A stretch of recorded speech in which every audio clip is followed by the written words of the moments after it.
Welcome to everyone. स्वागत है आप सभी लोगों का इस इम्पॉर्टेंट सेशन में। इस वीडियो में बीपीएससी 67 पीटी के लिए ज्योग्राफी से संबंधित 5 इम्पॉर्टेंट एमसीक्यूज का डिस्कशन किया जाएगा। यह टेस्ट नंबर 6 है। यदि आपने टेस्ट 1 to 5 नहीं देखा है तो इस वीडियो के डिस्क्रिप्शन में लिंक है, आप वहाँ से देख सकते हैं।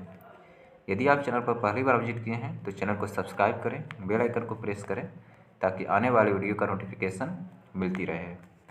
तो चलिए स्टार्ट करते हैं आज का इम्पोर्टेंट सेशन।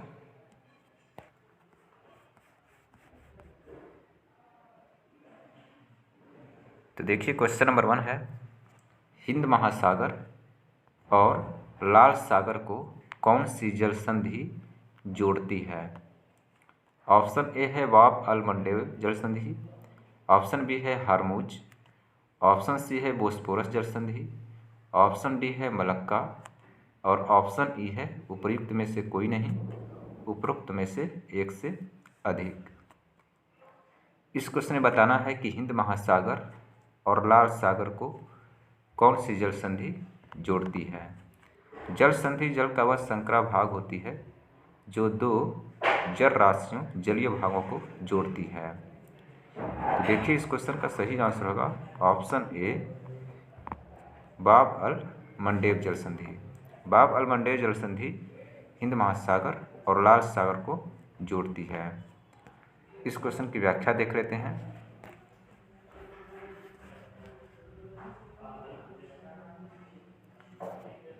तो देखिए इस क्वेश्चन का सही आंसर होगा ऑप्शन ए बाब अल मंडेब जल संधि। तो देखिए बाब अल मंडेब जल संधि हिंद महासागर और लाल सागर को जोड़ती है। हारमुज जल संधि फारस की खाड़ी और ओमान की खाड़ी को जोड़ती है। बोस्फोरस जल संधि काला सागर एवं मारमरा सागर को जोड़ती है। मलक्का जल संधि अंडमान सागर एवं दक्षिणी चीन सागर को जोड़ती है। आइए इन जल संधियों का मैप में लोकेशन देख लेते हैं।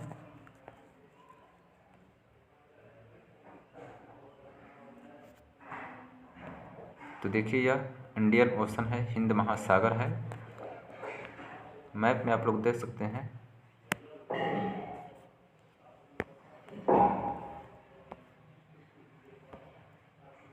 यहाँ पर देखिए यह बाब अल मंडेब जल संधि है। बाब अल मंडेब जल संधि यह जल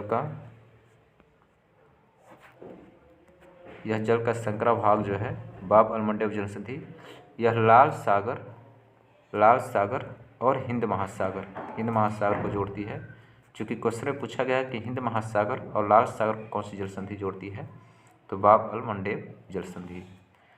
लेकिन यदि एग्जाम में इस तरीके से भी क्वेश्चन आ जाए कि अरब सागर और लाल सागर को कौन सी जल संधि जोड़ती है, तो भी इसका आंसर सही होगा बाब अल मंडेब जल संधि। तो बाब अल मंडेब संधि हिंद महासागर और लाल सागर या अरब सागर और लाल सागर को जोड़ती है। उसके बाद सेकंड आप लोग देख सकते हैं स्ट्रेट ऑफ हारमुज। हारमुज जल संधि यहाँ पर देख सकते हैं यह ओमान की खाड़ी है, गल्फ ऑफ ओमान, और यह पर्शियन गल्फ है, फारस की खाड़ी है। तो हारमुज जल संधि, हारमुज यहाँ पर देख सकते हैं यह जल का संकरा भाग है। हारमुज जल संधि फारस की खाड़ी और ओमान की खाड़ी को जोड़ती है।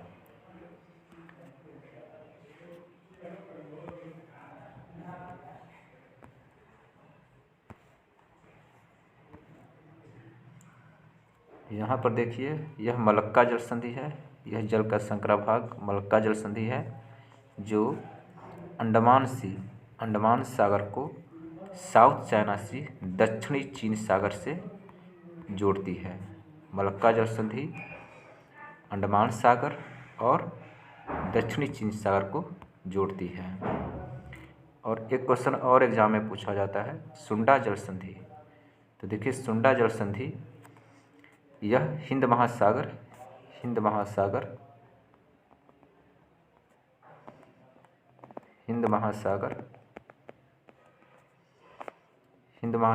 और यहाँ पर देख सकते हैं यह जावा सागर है। तो हिंद महासागर, यह जल का संकरा भाग है। तो सुंडा जल संधि हिंद महासागर और जावा सागर को जोड़ती है। तो ये कुछ प्रमुख हिंद महासागर की प्रमुख जल संधियाँ हैं जो एग्जाम के लिए महत्वपूर्ण हैं। एक बार फिर से लोकेशन देख लेते हैं। तो देखिए, बाब अल मंडेब जल संधि लाल सागर और हिंद महासागर, हार्मुज जल संधि फारस की खाड़ी और ओमान की खाड़ी, गल्फ ऑफ ओमान और Persian gulf, Malacca strait Malacca जल संधि अंडमान सागर और दक्षिणी चीन सागर, और सुंडा जल संधि हिंद महासागर इंडियन ओशन और जावा सागर को जोड़ती है।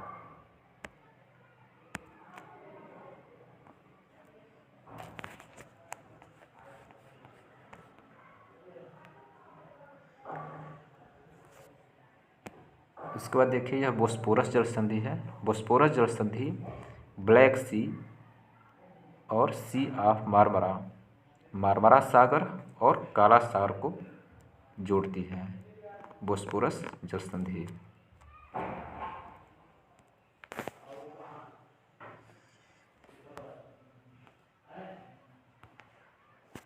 उसके बाद देखिए, क्वेश्चन नंबर 2 है, ग्रेट विक्टोरियन मरुस्थल कहाँ स्थित है? ऑप्शन ए है ऑस्ट्रेलिया, ऑप्शन बी है भारत, ऑप्शन सी है मिस्र, ऑप्शन डी है उत्तर अफ्रीका और ऑप्शन ई है उपरोक्त में से कोई नहीं, उपरोक्त में से एक से अधिक। तो देखिए, इस क्वेश्चन का सही आंसर होगा option A Australia. Great Victorian मरुस्थल ऑस्ट्रेलिया में है। इस क्वेश्चन की व्याख्या देख लेते हैं।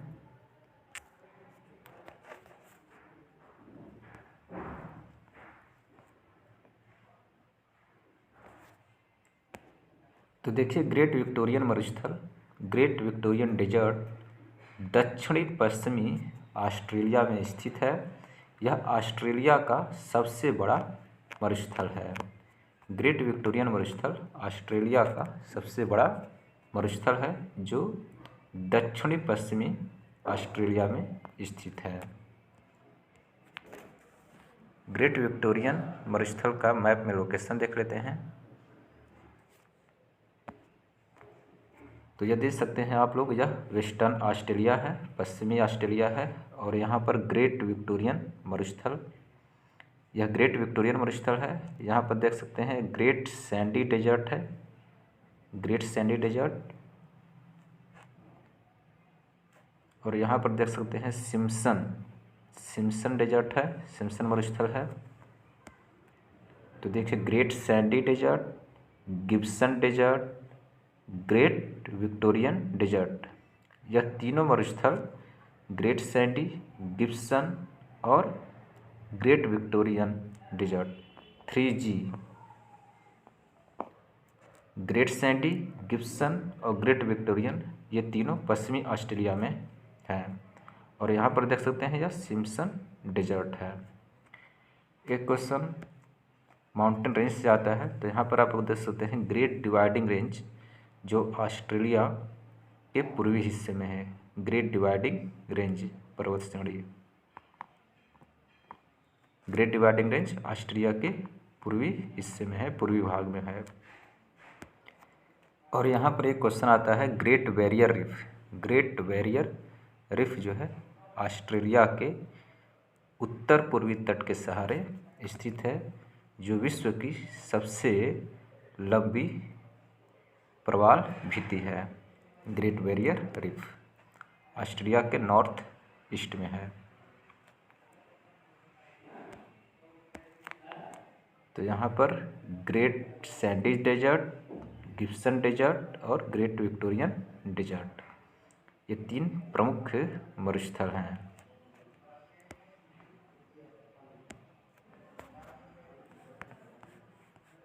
क्वेश्चन नंबर 3 है। तो देखिए, क्वेश्चन नंबर 3 है, कन्याकुमारी से सटी पहाड़ियाँ हैं।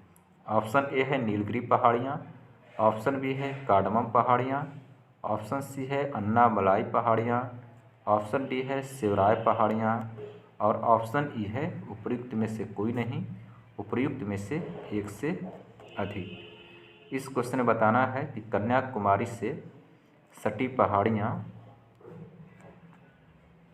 इनमें से कौन है। तो देखिए इस क्वेश्चन का सही आंसर होगा ऑप्शन बी कार्डमम पहाड़ियाँ। कार्डमम पहाड़ियाँ कन्याकुमारी से सटी हैं। आइए इस क्वेश्चन की व्याख्या देख लेते हैं।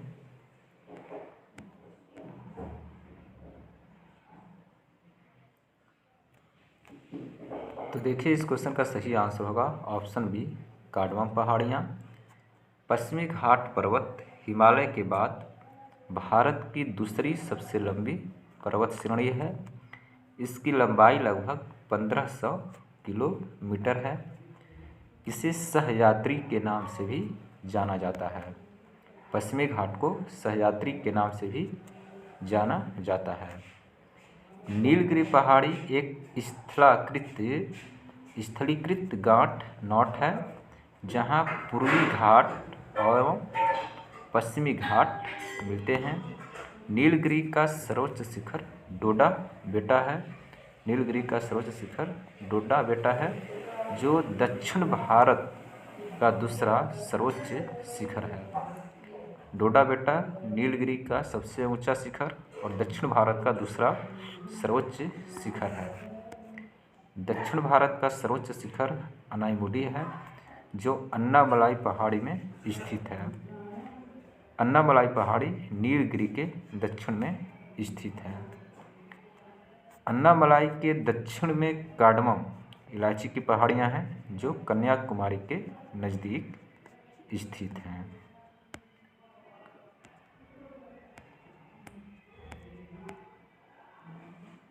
तो आइए इन पहाड़ियों का लोकेशन देख लेते हैं।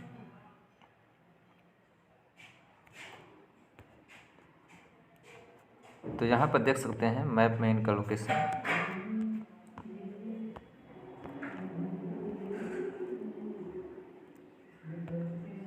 तो देखिए प्रायद्वीपीय पठार के पश्चिमी भाग में पश्चिमी घाट जो पहाड़ियों का जो क्रम है पश्चिमी घाट और पूर्व भाग में पूर्वी घाट ईस्टर्न घाट हैं।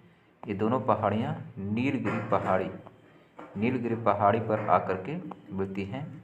पश्चिमी घाट और पूर्वी घाट दोनों नीलगिरी पहाड़ी पर आकर मिलते हैं। नीलगिरी के बाद यहाँ पर देख सकते हैं नीलगिरी की सबसे ऊंची चोटी डोडा बेटा है जिसकी ऊंचाई 2637 मीटर है। नीलगिरी के दक्षिण में अन्नामलाई हिल्स है, अन्नामलाई पहाड़ी है जिसकी सबसे ऊंची चोटी अनाईमुडी है। इसकी ऊंचाई 2695 मीटर है जो दक्षिण भारत की सबसे ऊंची चोटी है। अन्नामलाई पहाड़ी के दक्षिण में यहाँ देख सकते हैं कार्डमम हिल्स हैं जो केरला में विस्तृत हैं और कार्डमम पहाड़ियाँ यहाँ पर कन्याकुमारी के नज़दीक स्थित हैं। तो इस क्वेश्चन का सही आंसर होगा ऑप्शन कार्डमम पहाड़ियाँ। कार्डमम पहाड़ियाँ कन्याकुमारी के नज़दीक स्थित हैं।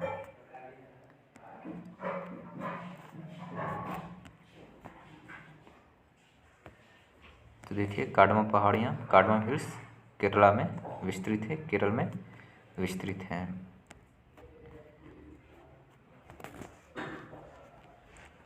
क्वेश्चन नंबर 4 है हिमालय का पर्वतपदीय प्रदेश है। ऑप्शन ए है ट्रांस हिमालय, ऑप्शन बी है शिवालिक, ऑप्शन सी है वृहद हिमालय, ऑप्शन डी है अरावली और ऑप्शन ई है उपर्युक्त में से कोई नहीं, उपर्युक्त में से एक से अधिक। तो देखिए पर्वतपदीय प्रदेश किसी भी पर्वत श्रेणी या पहाड़ी का निचला हिस्सा होता है या सबसे बाहरी भाग होता है, सबसे बाहरी भाग होता है जो लगभग समतल होता है। तो देखिए इस क्वेश्चन का सही आंसर होगा ऑप्शन बी शिवालिक। शिवालिक श्रेणी हिमालय का पर्वतपदीय प्रदेश है। तो इस क्वेश्चन का सही आंसर ऑप्शन बी शिवालिक होगा। इस क्वेश्चन की व्याख्या देख लेते हैं।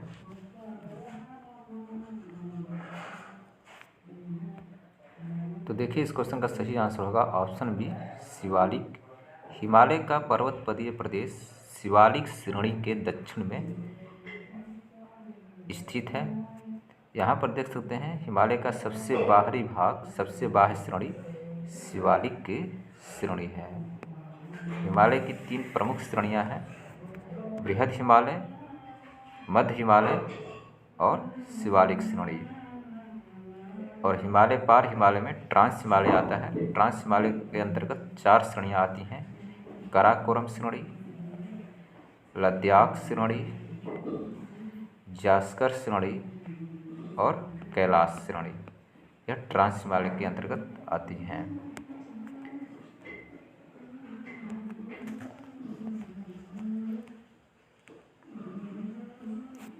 यहाँ पर देख सकते हैं पर्वतपदीय क्षेत्रों से संबंधित कुछ इमेजेज हैं। पर्वतपदीय क्षेत्र किसी भी पर्वत श्रेणी या पहाड़ी का सबसे निचला हिस्सा होता है या सबसे बाहरी भाग होता है जो लगभग समतल होता है। तो शिवालिक के उत्तरी ढालों तथा लघु हिमालय के दक्षिणी ढालों के मध्य अनेक चौरस तल वाली संरचनात्मक घाटियाँ पाई जाती हैं। यहाँ पर देख सकते हैं मानवीय आवास है और यहाँ पर मानव अपनी कृषि के लिए उपयोग कर रहा है। क्वेश्चन नंबर 5 है और इस सेशन का लास्ट क्वेश्चन है। तो देखिए क्वेश्चन नंबर 5 है, बिहार के निम्न हिस्सों में से कौन सा हिस्सा भूतात्विक दृष्टि से अपेक्षाकृत प्राचीन है।